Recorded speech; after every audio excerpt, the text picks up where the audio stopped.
Hello, welcome back to another episode of the Before Sports Entertainment Podcast. I am one of your hosts tonight, Ashley Gamble, and it's going to be the dynamic duo tonight. Instead of Precious Peter flying along with us, we've got luscious Trey Gamble. Trey, what's happening? I don't know about luscious, but I'm here, bro. I hear you. Hey, we've got a pretty special guest that we're going to interview here in just a few minutes. His name is Rika Wildlee. He is the Barker of the Bazaar, independent wrestler. Fairly young guy. I think he's only been in the business for 4 years. I've had the luxury of actually seeing this guy in action at Widowfest back in March in Mendenhall. He's pretty good. He's got a really good gimmick, and I'm really looking forward to this. And I've sent Trey a couple of videos so Trey could kind of get up to speed on the guy. What do you think, Trey, from what you've seen? I tell you what, man, different's not the word. I can tell you it's interesting. It's almost something that you could watch on TV and say, "Where's this going?" Right, right. Well, I'm looking forward to it. Rika Wildlee, the Barker of the Bazaar, has joined us for this evening's episode of the Before Sports Entertainment Podcast. Rika, I am Ashley. I'm the guy that's been emailing you back and forth. I'm the guy that you met at Mendenhall at Widowfest. Okay. Yeah, It's a and good then deal. my younger brother is one of my co-hosts, and he's joining us tonight as well. His name is Trey. He's a retired firefighter from Clarksdale, Mississippi. Awesome. I've got much respect for firefighters. My best friend's a firefighter. Well, Awesome. Well, man, I Trey has not seen you in action. Now, I was fortunate enough to catch you at Widowfest, and I'll just tell you, I was impressed. I didn't know what to expect when Pharaoh Funk had told me that you were going to be there, and he kind of explained your gimmick to me, and I was like, well, this is going to be interesting. And then you come out, and the lights, the cane, the top hat, man, you put on a show. And I was telling Trey, I said, he can fly around, but he's not afraid to put you in an armbar when he needs to as well. So Right. you've got some old school tendencies. And Trey and I were born into the territory era, right back in Right. the 70s and 80s. And man, we are territory guys. And man, you would just your style of working, you would fit in with the territory system so Well, well. I was trained by Dapper Dan, and he used to work in Mid South. He worked at the Dallas Sportatorium, and he was trained by Ivan Putski. Gotcha. So, Polish so, power. so yes, that's who trained me and brought me into the business, and I graduated at the academy under him, the UWE Academy. So before the flying around, before all the high fly spots and all that kind of junk, it was all old school. It was arm bars, it was hammer locks, it was top wrist locks, it was Fireman's the carry basics. takeover. Yes, the basics. Awesome. Well, man, that like I said, that is what Trey and I grew up watching. Of course, from North Mississippi, we were big Jerry Lawler fans, the Memphis Oh, for territory, sure. right? With Jimmy Hart and Austin Idol came in. Jimmy Valiant, the Boogie Woogie Man. Right, But right. but man, how many? So you've been in the business 4 or 5 years, is that right? Right at 4 years since about 2020. During Okay, COVID, for a fact. I got you. Now, what was it that drew you to the wrestling business? Man, I have been a wrestling fan and wanted to be a pro wrestler since I was 8 years old. And it's been literally when most kids are talking about firemen and cops and policemen and astronauts and all that. It was wrestling for me. I eat, breathe, and slept wrestling. And Awesome.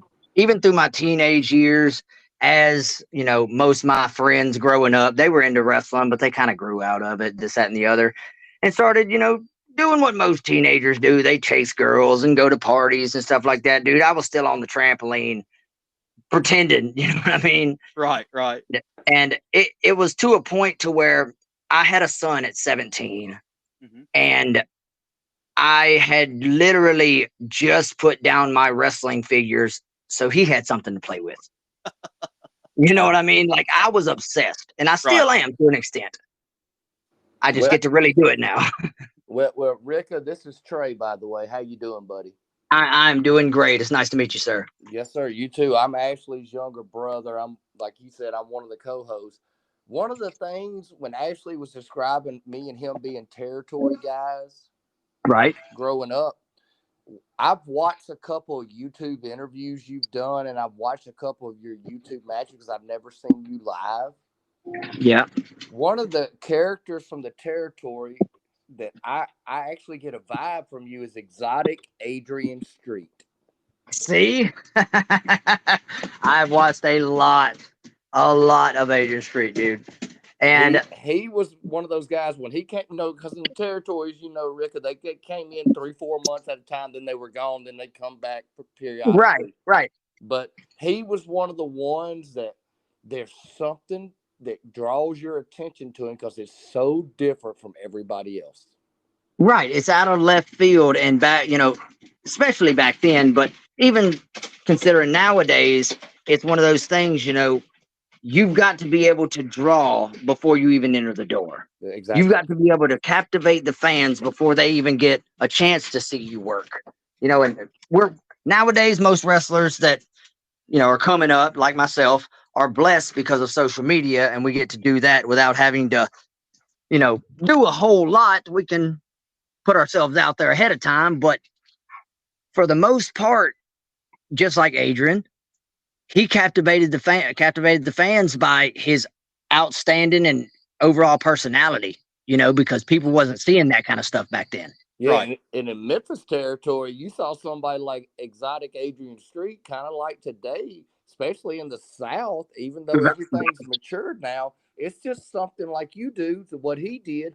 This ain't the norm. Right. And that's And what made me want to start trying to look up more of your stuff when Ashley said you were going to be on. well, the thing is, man, is when I was coming into the school, now 2 years prior to joining the wrestling school and actually trying to become a wrestler, I was doing online promo battles on Facebook. So I was basically I come up with the Rika Wildlee character, and I was going against other guys that were coming up with character, but none of them was actual wrestlers. None of us were actual wrestlers. We were just online doing the best we could to live the wrestling dream vicariously just by cutting promos on each other. And by the time I joined the wrestling school, I had already, I would say, perfected being able to talk in front of a camera, being able to, I can cut a 10-minute promo without even skipping a beat and never skip a word, never fumble, never, you know what I mean?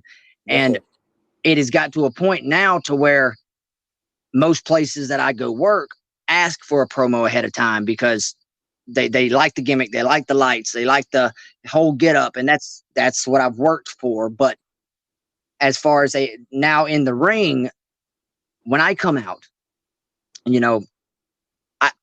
I want people to be just as captivated from the time I walk through the curtain to the time I walk back through the curtain, and when people are sitting in the audience, especially kids, and this is the whole reason I have tried to steer away from being a heel, is yes, the clown mask is kind of creepy because a lot of people don't like clowns, but the fact is the kids, they cannot deny the lights. They love the lights.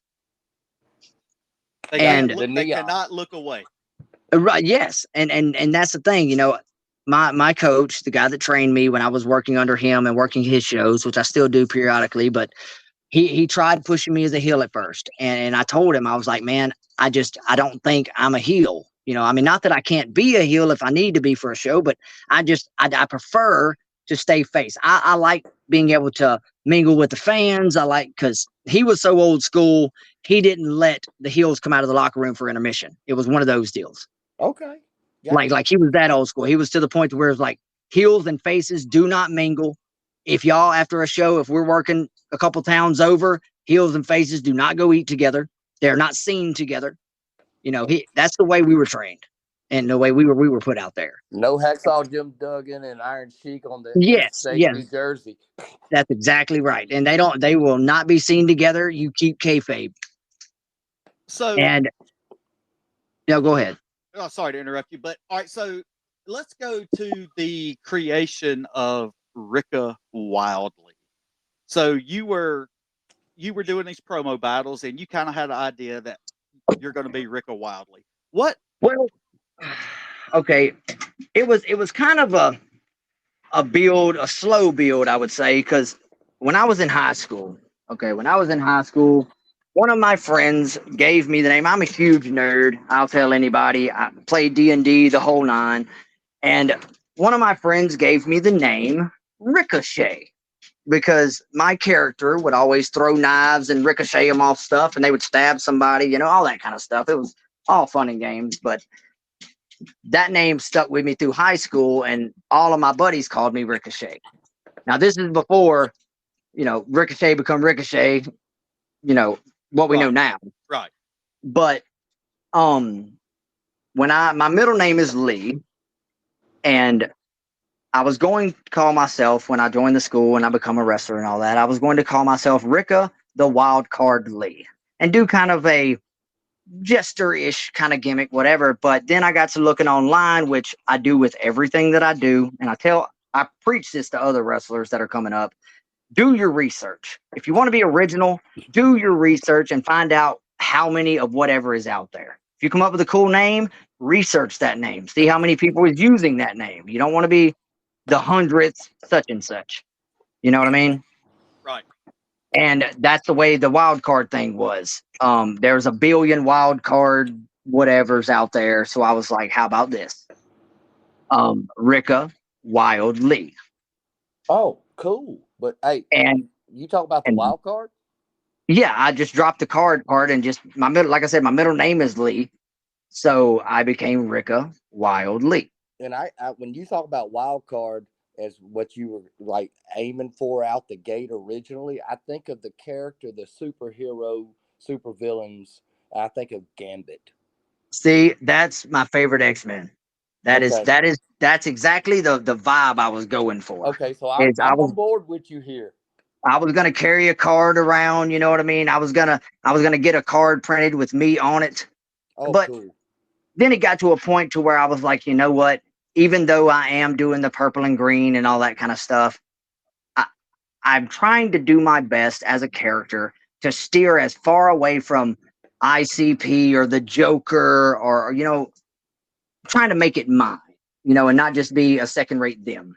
Yeah, you want to be your version of what in your opinion, this is Yes. what I feel it's supposed to be.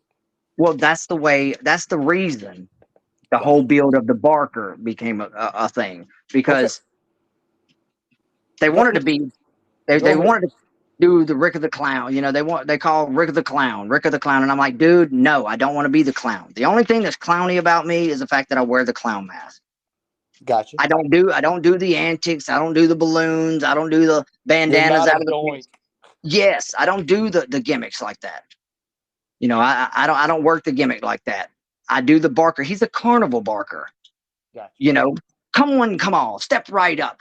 See the amazing sideshow and all it has to offer and its magnificent bliss, blah, blah, blah, blah, blah, so on and so forth. He's that guy. He draws you in. And that's what I was going for. And what I like, of course, we'll get into this in just a few minutes, but, I like that your Pro Wrestling Tees store, the Sideshow Freaks. I love it. Love that shirt. I looked it up. Love it. Well, see, that was my when I was doing the promo stuff, me and my tag team partner in the promo game, me and him would cut a promo together, and then two other guys would cut promos together, and that we would battle that way. My tag team was called the Sideshow Freaks. That is awesome. And that's how that shirt is amazing, by the way. Thank you so much. And everything that you see on my Pro Wrestling Tees, everything you see on my Facebook that's involved me, I do all my own edits, all my own graphics, all my own videos, everything. Well, I looked on Pro Wrestling Tees, looked your name up, and that was the first shirt that I saw. But unless I'm mistaken, you have like almost 30 different T-shirts. Yes, and I try to add more periodically because, you can't, a lot of wrestlers don't understand this, and that's fine. But the fact is you can't put yourself in a box, nor can you put the fans in a box. Because you True. got some fans that like this style of shirt. You got some fans that like this style of graphic. You got some that do this, this, and this. And you got to kind of cater to everybody. And if there's 30 different designs, then I don't see why you can't. Well, my thing is your T-shirt that I've seen, my 14-year-old son would wear to school. And that's another thing. I try to keep them as semi PG as I can, to where anybody from from a baby all the way to a old man could wear it and be comfortable in it without, you know, being looked down on. No, absolutely. But the fact that my son, your T-shirts, when I was looking at it, I was like, who's that? And my son's a wrestling fan. He's WWE to the core. But Right. when he saw your shirts and I was looking through them, he's like, that's cool. That's cool. That's cool. That's cool. And I'm like, Braden, he's still got more for me to scroll through. He's like, those are cool though. Well, so Rika, how many different organizations are you associated with as far as wrestling? Because I know you stay pretty busy on the weekends, which is a really good thing for a wrestler, right?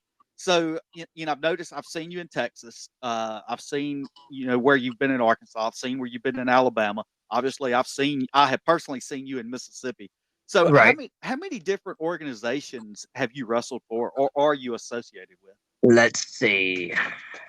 Since 2020, I think I've wrestled for around 16 or 17 different companies. Awesome. Good deal, buddy. I think I'll have to go back and get a for sure number, but I believe it's around that. I mean, some have booked me back, to come back and do other shows, but for the most part, it's just been. I know what I bring to the table, and I'm Right. not one to. I'm not one to toot my own horn. My main goal in this whole entire thing isn't to put myself over; it's to pay it forward to somebody else. That's the way the wrestling business should work, and that's the way I believe in my heart that I'm going to push it to the day I That retire. that's old school, and I love it. That's Hey, life. That's life, Rika. That's what we're look, supposed to do as grown adults. Make sure that the younger generation sees the proper way to do things. well, that's the whole reason, as a wrestler and this, that, and the other. I've went through school with a lot of different people, and I've wrestled locally with a lot of different people, and most of them are out to collect championships, and that's amazing and that's awesome. But as great as it would be to collect gold and be the champion of whatever, whatever, whatever, my main goal is to inspire as many people as I can as I go and jump around these federations, and eventually have them same people that I inspired want to match with me. Hey, I does would the I man would make the love. title or the title make the man? Well, it's one of those things, you could win 100 different belts. You could, but how how have you made an impact at that place? Awesome. Look, when I come out, I've told this on every podcast that I've done, and this is the simple gist of it. I could go out there. I have created this gimmick for this simple reason. I can go out there and I can have a 5-star match that could put on WrestleMania and it would go over. Or I could have a complete garbage match and it amount to nothing. But there's one thing that's 110% for sure, is you're not going to forget me. You got that right. You're 100% real at all times.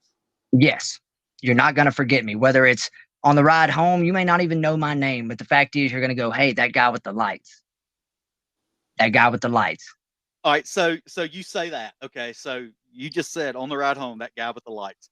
All right, so that Saturday night at Widowfest, I wasn't there Friday night. I had another commitment, but Saturday night I was there. And when I left, Peter called me. Peter's Glover is the other co-host that we have. There's 3 of us on this show. And Peter was there for Friday night and Saturday night both, and he'd already told me about you from Friday night. And he said, dude, when he comes out, you're gonna love him. It's original. It's just unforgettable. And so when I left that night, Peter called me, and I'm driving home, and he said, well, I said, dude, that Wildly guy, I said, he's incredible. I said, he's got a look. His gimmick is right on point. I said, he is entertaining and he's got the moves. So, I mean, dude, you know, I don't mind tooting your horn because I've seen you in person. I've seen you work. And, you know, like you said, you don't forget real easy. Well, and I really really appreciate that. That's been the whole shtick of this entire adventure that I call my wrestling career as it's been being built. And I want to give people something to talk about. I've always been one to, I like the attention as far as look at me. The lights, you can't miss them. It's one of those things. But when it comes down to it, I'm a fan just as much as I am a wrestler. And I know what I want to see. And that's how I've built this whole thing. I've All right. I've Yeah, go watched ahead. 1,000 different wrestlers. I've watched Right. 1,000 different wrestlers. I've seen pretty much every gimmick under the sun done twice over. And it's not about what I've explained this to guys too. It's not about what has been done. It's about how you can tweak what has been done and make it your own. Awesome. Well, and one thing about you, and because I'm sure you see it. I'm not telling you anything you don't already know. But when you sit back and you look at, all right, so you look at WWE, you look at AEW back in the WCW days, right? You Right. always had one or two cowboys, right? You always Yep. had one or two biker gang members. You Yep. always had, one or two, wannabe royalty, right? Yep. And the only, say, I'm not even gonna call you a clown because you're not a clown. Yeah, you wear a mask, okay, Yes. but I don't I don't see clown. I see exactly like you call it, the Barker of the Bazaar with his Yes. sideshow freaks. It is That's it. original. I have not seen anything like that anywhere else. And like I said, I'm not even going to call you a clown. I'm not going to compare you to ICP. I'm not going to compare you to Doink or whoever else, Bozo or anything like that, right? Because everything about you is original, right? And it feels legit. it is, and your move that I saw you do it in person, and I've seen it on the videos that I've seen. I don't know what the correct name is. I told Trey, I said it's like a split leg moonsault from the That's top exactly rope, what it's called. and I said, man, I said the guy, it is very John Morrison esque in my opinion. I've loved that move. First time I seen it was RVD. He used to do it a lot. Oh, Right. ECW days, bud. Yes. Yes. RVD used to do that move a lot, which he used to he didn't climb up the top rope. He would just jump from the ground and put his legs over it and just do the moonsault. But I kind of, I wanted the crowds to get behind it because I didn't want it to happen too fast. Get up on the rope, I hype the crowd a little bit, and then I do the move. But as a fan, I like fast-paced moves. I like high-flying moves, but the fact is if you don't give the crowd time to understand what's happening, you're wasting your energy and your time. Telling that story. Yes, it's all about giving them those moments that they're just like you just said. If I would have just in the middle of the match, out of the blue, jumped up, done the move, landed, and that would have been it, and we just continued on to something else, it would have been forgettable. Yeah, didn't mean nothing. No, right. And it would have done most people nothing. But the fact is, slam them down, get up on the rope. I pause for a second. I look at the crowd. The crowd goes, oh, it's about to happen, and I hype the crowd a little bit. Now they're involved. Now they're going, okay, I need to see this. See, I'm one of those people, just like you were talking about a minute ago with the bikers and the stuff like that. I was obsessed with characters, not just wrestlers, characters. And that is what, in my opinion, has missed from wrestling for years. Characters. Right. I don't want to see Bob Joe from down the street put on a pair of tights and then come out and slam somebody around. I don't want to see that. I need depth. I need depth. And if you look on my Facebook, if you ever get a chance, there's a story that I wrote, a complete backstory, which it's only got 4 chapters as of now, but it's a complete backstory to the Rika Wildlee character. And it's called Beyond the Big Top, The Carnival Awaits. And I wrote this book marking his journey on how he became the Barker in character and stuff like that, but I was always a fan of characters with depth. Undertaker, Kane, how did this character become this character? I need to know why, not just that they put on a mask and now they're this guy. I don't need that. That does nothing for me. Right. When I come out and they introduce me, everywhere that I go, I'm from your town. That's right. That's where I'm from. That's where I'm built from. I'm from your town. All right. Now, so you say that. Let me interrupt you just for a okay, second. go ahead. So on that Saturday night, Mhm. When the ring announcer, introduced you, where I was positioned, if when you come out through the curtain, I was just to the left Right. and I could see everything that was going on. And you come by, and I'm like, oh my goodness, and the lights and everything, right? And so the match is just getting started, and the ring announcer was coming by, and I grabbed him. I said, hey, where did you say he was from? And he said, look, I kid you not. He said, your town. I looked at him. I said, my town. And See? I said, what? And he said, think about it. He said, the carnival comes to your town, the Barker of the Bazaar. I said, I love it. Exactly. And every place I go, I sometimes have to explain that, but every place I go, it's an immediate hook. It's an immediate hook. No doubt. Because every place I go, I'm from your town. Now they see this guy with the mask and they're going, wait, do I know this guy? Do I know who that is? Because it's already drawn them in before I hit the ring. And that's my whole goal. But your movements when you come through the character, because the curtain rather, I mean, you've got this strut about you, and it's not a cocky, arrogant strut. It's a strut like the carnival Barker would have, right? Drawing it's you bizarre. in, getting you to come, hey, come in, come to the big top, come Come see what's on, going on come here. on, listen to what I gotta tell you and see what I gotta show you. See, I've done a lot of research on pro wrestling as a whole, the entertainment value of pro wrestling, and most people don't understand this, but the entertainment wrestling, the predetermined outcomes and things like that started at the carnival. That's exactly right, because it pro all wrestling started at the carnival as a sideshow. Yes, to get where you're going, you got to know where you came from. Right, and that's what I'm trying to do. I'm trying to bring it back to the forefront of not just the 90s Attitude Era, not just the characters, trying to bring it back to where people can understand everything that they're in love with started here, the root value of professional wrestling.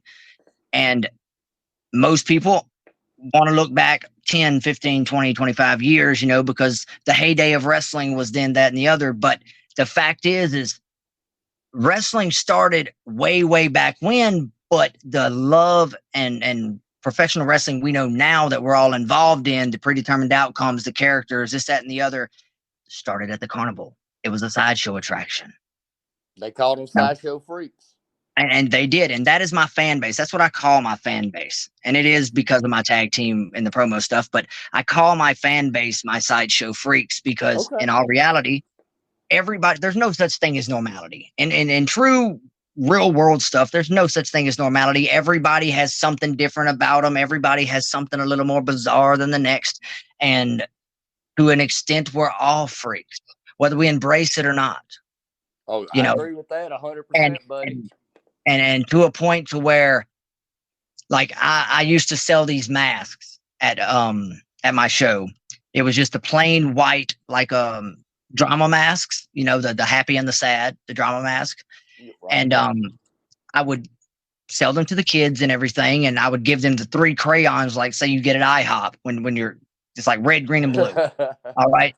And during the show, before I come out, these kids, every one of them would build their own sideshow freak mask.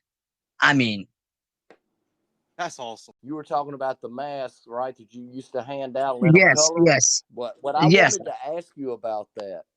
one of the things when you were describing the mask and how you wear it to the ring, I don't remember if you remember the Jim Carrey movie from the 90s called The Mask. Yes, I do. Yes, I I do. wonder if that had any bearing on I could work this in. Where you put the Well, mask on and you become not just an average guy, you become bigger than life. well, the thing was with the entire gimmick is like I said, doing the sideshow freaks thing on the promo stuff. It started. I wore just the regular drama mask, and I've always loved the black light vibe, the neon colors, and all that kind of stuff. Psychedelic. Yes, yes, I've always been into that ever since I was a kid. And once I found the gimmick and all of that, because um the mask glows under the black light. It is all neon fluorescent. Okay. And that's why I have under the top hat, under the edge of the top hat is black light. So I've got black lights around the bottom of the top hat. I've got lights on the jacket, lights on the belt, lights on the cane.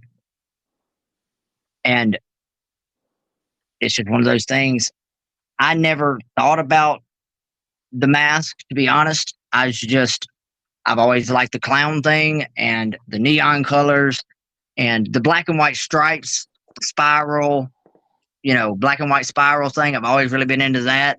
And I just pieced everything together, and it has slowly created the world that we all know and love now. Well, I tell you, it is for me to when Ashley said we were gonna bring you on, and he was like, look into this, and I started looking. A lot of what I found on you was a lot of interviews, and you were always in full character, head I to don't, toe, black lights, neon lights, LED lights, and your voice is the exact same. Now, is this your normal speaking voice? yes, this is my normal voice. Now, the thing is most people think that it is a voice changer. It is this, that, and the other, but really, it's just like this. That's the voice. Okay. Okay. See, because I felt like when I was and I'm talking to you now and how you describe it, I felt like, well, one of two things is going on. He's either got a voice box that he's speaking into inside his mask, or he has throat issues. No, no, I actually don't smoke or anything like that. I just, to be honest, my regular voice, and I've always been told this, I sound like a 12-year-old. I'm 34. I'm 34, and I just knew with a character like that, you can't be weird and bizarre. I mean, you can, I guess, but the gimmick wouldn't suit a 12-year-old voice. Well, So look, I look, knew I him. get it, man. But like I said, when you were talking about the mask and describing how you gave it to the kids and stuff, I just wanted to ask about that because that movie came to my mind because the average person can put on that mask and feel like they're bigger than life.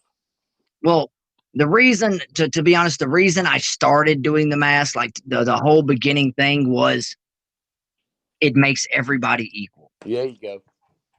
It makes everyone equal. Having a mask, everybody has a mask. Whether they show it or not, everybody wears a mask Every to an day. extent every single day, whether it's just acting happy when you're having the most crap day because you don't want the people you're around to know, you know, it's whatever, but everybody wears a mask. And once I put the mask on, some people are creeped out by clowns, and I understand that, but it's a level playing field Right. as far as meeting people because you're not meeting another person. A lot of people have social anxiety and things like that. You're not meeting a guy and having to open up to somebody you just met as a person.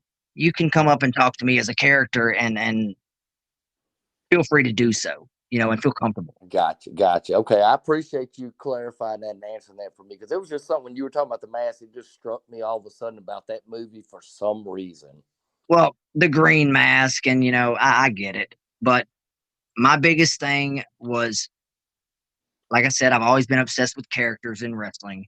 And a lot of kids, when I was younger, I loved Saturday morning cartoons, Oh, like most kids did. absolutely. Saturday morning cartoons, getting up, watching the crazy off the wall stuff happening. And that is what I've created. I am every cartoon character that you've ever seen. I'm every character you've watched on Saturday, and I've just come to life. You're our best life in living color. Yeah. And I want kids to have that same feeling that I did when I walk out. The fact that they go, oh, I've waited all night to see this guy, Gotcha. you know, and like my finishing move. I call it the big top, which I didn't get to do it at the last show, unfortunately. All right, But describe it. it's literally a front flip neck breaker. Okay. I have seen you do it on some of your videos that I've seen online, and I even saw you do it to two people at one time. Yes, that's the first time that's ever happened. That was impressive. That was really impressive. But the reason I call it the big top, and it's just to add to the fact of the little undertone things that people don't really connect with until I explain it. But the reason I call it the big top is because I wanted to hear the announcer say Rika Wildlee setting up the big top. Oh, Because that's a good go home announcement for the finish, man. yes, that's what you do. You set up the big top. I mean, that's what a carnival does. It sets up the big top. Well, So I'll tell you this. So when you are back at Battle Zone in 2 weeks, of course, I'm going to be there. I'm going to have the podcast equipment, and of course, at Widowfest, I was actually calling some matches and recording them for the podcast. Yes, you and were. and we actually used Widowfest and put out a podcast of matches that we commentated on. And so I'm gonna make it a point to commentate on your match. And when I see you setting up the big top, I'm gonna use that line. oh And yes, I would look forward to that. it will actually be on the podcast. So we're gonna be there. We're gonna be doing some commentating. I don't know if Trey's coming. Peter and I have been trying to talk Trey into coming down. Well, He actually lives in North Mississippi, but I mean, if he came down, he would dig it. He would really dig it. it's just something different, man. And that's as a wrestling fan, we've all everybody that has ever enjoyed wrestling knows that things get recycled constantly, whether it's storylines or gimmicks or whatever. And it's almost impossible to come up with something that's semi-original.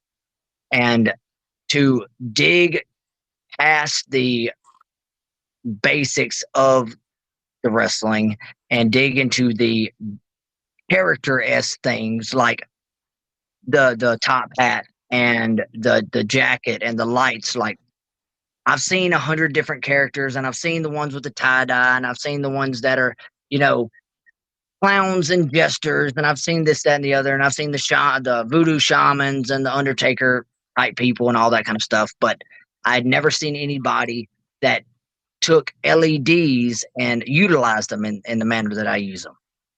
No, it is very original. And people remember that stuff. And that's what's like I said, that's what's gotten me over to a point now to where I'm doing a lot of podcasts. I'm doing a lot of moving around and things like that, because they're like, look, even if this guy shows up, I know people are going to be sitting on the edge of their seat just because they want to see this dude do anything. That I have more people come to my merch table and just want a picture, just for the fact it's like, look, I got to get a picture with this guy. He's an odd looking dude. Just different.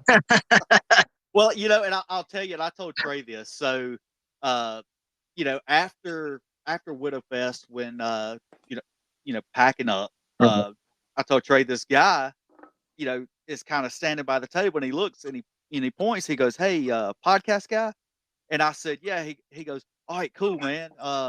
You know, I'd love to come on sometime." And I looked and I said, "Who are you?" I said, "Who are you?" And you said, "I'm Rika." And I said, "You're who?" And you said, "I'm Rika." And I said, "Yeah, Wildlee." And yeah, because it was like you said, hey, he's from your town. Wait a minute, do I know that guy behind the mask? And yeah, I mean, because he looks so familiar now. And I was like, dude, you look entirely different. But it was great. Man, your gimmick is spot on. Your moves are spot on.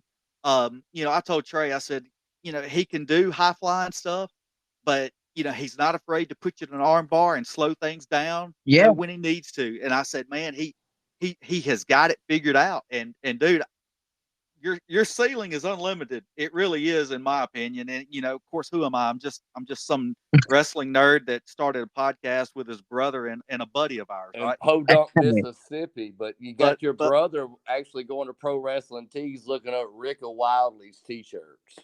Man, I can't tell you, and I've preached this to a lot of guys, which I'm relatively new. They say after 5 years you're considered, not green anymore. But the fact is, it's like I've done interviews, as you said earlier. You see them on YouTube and things like that. I've done podcasts in Australia. I've done podcasts in London. I done one from Denmark not too long ago.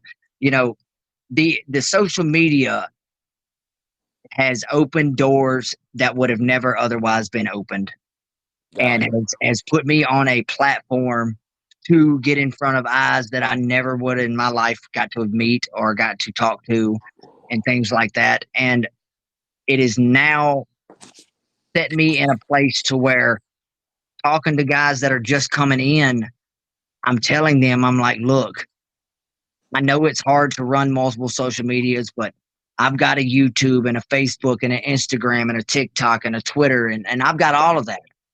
Why? Because you never know what podcasts use what system. You never know what kind of promoters use only this social media.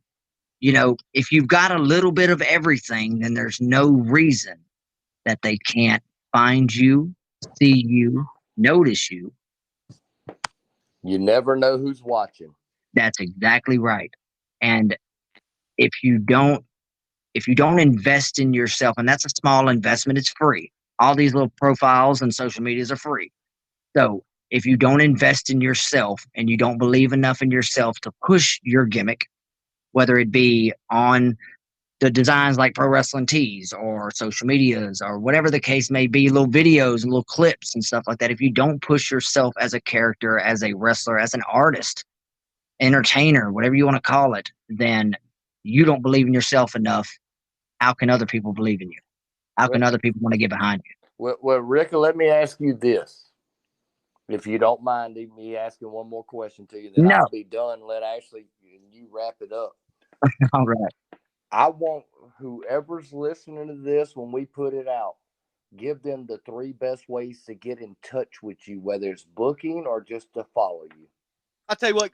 On that note, go ahead and give us all of your social media platforms that you're on and how we can find you on all of them. Well, here's the deal. As y'all know, the name is Rika Wildlee, and that is RikaWildlee. Wildlee is one word. And I am the only Rika Wildlee in existence. There are other Rikas. There is no other Rika Wildlee. Good for you. That is great that you monopolize that. That is awesome. Yes, I am the only. Like I said, when I was wanting to do the wild card thing and all of that, I done a lot of research, and I am the only Rika Wildlee in existence. And that is the way to find me on any social media. Any platform that you possibly want to dig on, you search Rika Wildlee, and my stuff will pop up. It does, because that's how I have found you on all the platforms. Yep. You can Google me, and I'm the first thing that pops up. There you go. I'm the first thing that pops up when you type in Rika Wildlee on Google. And that is almost impossible to do nowadays with everything being done. But absolutely. I just wanted people to be able to know how to look up your stuff on every platform and find out how to follow you. For whoever listens to our podcast tomorrow, the next day, a month from now, a year from now, I want them to be able to follow you. Well, we'll do it this way. On Facebook, it's Rika Wildlee. On TikTok, it's Rika Wildlee Official. And on YouTube, it's Rika Wildlee. I've got full matches and full podcast interviews on YouTube. I've got my Facebook that has all of my current and future dates listed and pinned to the top of the profile. So you can see all the all the way till October, I believe, all the dates that I'm booked at so far. And Pro Wrestling Tees sells your shirts. Yes, and Pro Wrestling Tees has all of my original designs for the Rika Wildlee character. And if sideshow freaks want to, embrace the bazaar and wear some of my merchandise, which I would love, you can go there and find pretty much any shirt that you would like. And if you want a personalized shirt, I don't mind making a new design to suit you best. But either way it goes, I appreciate so much every follower, every fan, every time somebody, tells me the gimmick is awesome and this, that, and the other. It makes me happy because it makes me understand that all my work isn't for nothing. Hey, like I said, you remind me of growing up in the territory days. Me and Ashley growing up watching TV with our brothers and our dad and exotic Adrian Street. You're the second coming of the greatest wrestler who never got over in Adrian Street. That's awesome, man. That is a true honor for you to say that, man. That's amazing. He should have been bigger than he ever was, and I want Oh the man, best yeah. for you, man. I want the best for you because you remind me so much of what he did. You took it to tenfold level, and you've just taken it to another step that, man, back then he should have got over, and I want the best for you, man. Well, I really appreciate that. Like I said, I'm 34 years old, and that's why I'm pushing it as hard as I am. I hope I'm not burning the candle at both ends per se, but I'm doing my dangest to get in front of as many eyes and as many people and as many platforms as I possibly can, because regardless of how long this wrestling career, exists, or this wrestling career goes, the fact is I've done outside of wrestling, and I know it's kind of cliche, but I've been hired for birthdays to just come and hang out as Rika Wildlee. To Really? come, yeah, yes. I mean, multiple arcades, little kids fans would be having birthdays, and they're like, I want Rika to come, and their parents would give me a little bit of money, and I would come and I would sit with them for 3 hours and play video.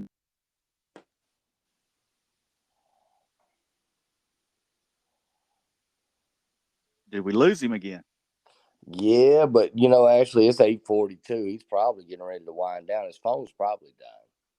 Yeah. No. Oh, Oh, you're there he here? is. Okay, Yeah, okay. Yeah, I don't know. sorry I about don't know that, what man. happened, but that's what I'm saying. The mask never ages. I could be 20. I could be 85.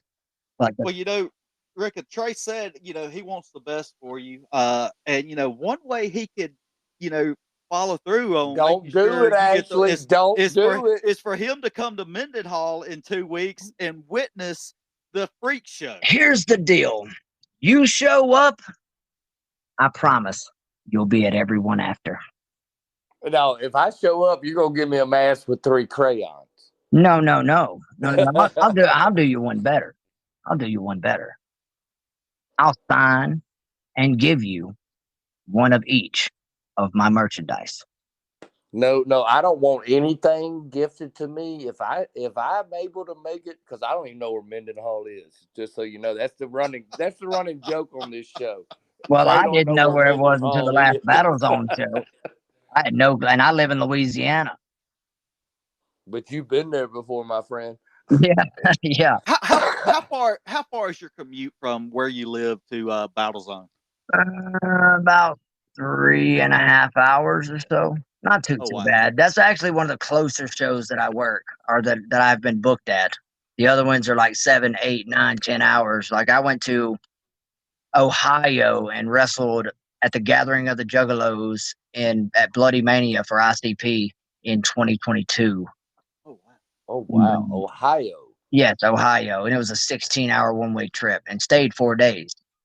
Woo! Yeah, Yeah, bless your soul. yeah. I done a 30-man battle royal at Bloody Mania. Went on right after Sir Mix-a-Lot, which is weird.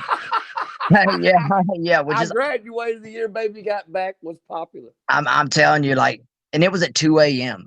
and there was 17,000 people there. Holy cow. Yeah, I mean, this How'd is that make you feel? like a kid, scared. Kid in the candy store. Yeah. I mean, just like, What do I pick? What do I do? I mean, it wasn't the fact of like I've always been an ICP fan. I've always, like I said, the clown thing and all that kind of stuff. And I've always watched JCW since I was a kid. And not only to work Bloody Mania, which is basically their WrestleMania, and work that show and see these guys and meet these guys and meet these legends. Like I met Necro Butcher, I met Madman Pondo, I met all of these legends from that federation, and they just welcomed me in with open arms. Now there was 60 people that tried out, they only chose 30. Good for you. And that right there will always be a highlight of my career. You know, it's one of those things I'll hold to the day I die, you know, that I got an opportunity to do. But the future is bright, no pun intended. And I'm not gonna stop. I want to Okay. give the people something to talk about long after. My great grandkids are gonna be talking about Rika Wildlee. Okay, you said ICP. Is that Insane Clown Posse? Yes, it is. And they have a whole festival that they Okay. put on for a week straight, I believe, in Ohio. I just want our listeners to know that that's the organization, the people you're talking about. Yes, Juggalo Championship Wrestling. Yes. And they've been running since the early mid 90s, something like that.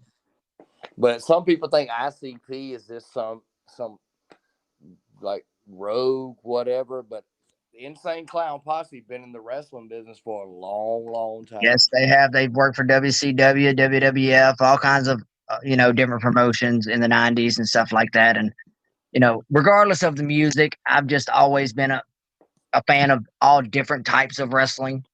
Whether it was NWA, whether it was TNA or WWE or WCW, whatever the case may be. I'm just a fan of pro wrestling in general.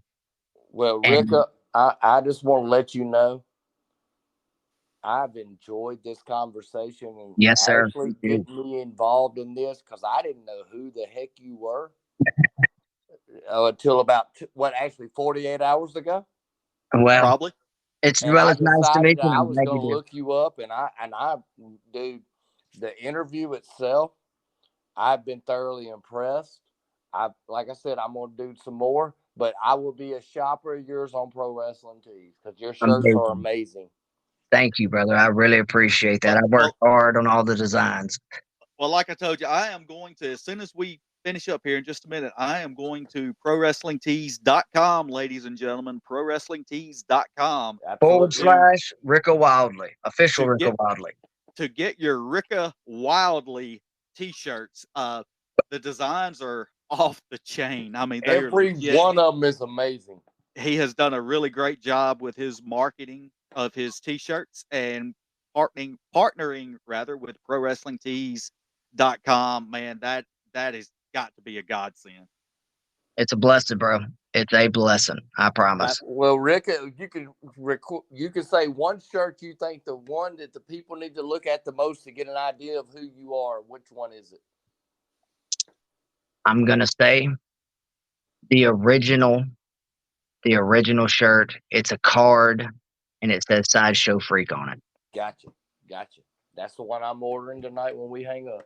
That's one of the first ones I ever done. Even I think I did it when I very first got into the wrestling academy, and I love that shirt personally because it's got a picture of me when I didn't even have my long hair yet. My hair was still growing out, and it was just it reminds me of the start. You were a young boy. Yes. Well, Rika, I have thoroughly enjoyed our conversation. Me too. And I'm very grateful to you for agreeing to come on with us. I look forward to seeing you in a couple of weeks at Battle Zone. And like I said earlier, I am going to grab you for another shot, and I may see if I can maybe talk you into doing some joint commentating on a match, if you don't mind. Cool. I'm cool with that. That's another avenue I've yet to do. I've not done commentating, but I would love to. But put that on the resume. We may have to find a way to cover you up so the people there will be watching the ring instead of looking back behind them at what we're doing. That's my problem. That's my issue. A curtain over him. But I'm sitting over there looking like a ghost. Like no, we won't do that. It's usually they usually have the lights off back there, so it'll be all right. Hey, Ashley. Yeah. Before we get off with Rika, I want to ask you something while he's on the call with us. You ready? Yeah, Can we do a watch along with Rika? we might be able to work that out. Of If course. Rika, if you're willing to do it too.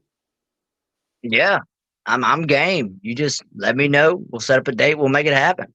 Well, Rick, I've got two daughters. One, our oldest rather, is a senior at Mississippi College, and her major is digital media production. And then That's awesome. our youngest is a senior in high school, and she graduates Tuesday of next week, I believe. But Wow. and then she'll be at Mississippi College. But Kate is our one at Mississippi College now, and she is working on ironing out the bugs for, of course, I told you we have video capabilities, but I wasn't, I can do it, but I wasn't quite proficient enough to where I was afraid I was going to screw it up. So the next time we have you on, we will do a video and everybody can see exactly who Rika Wildlee is. Who we're I'm cool. talking to and what they're all about.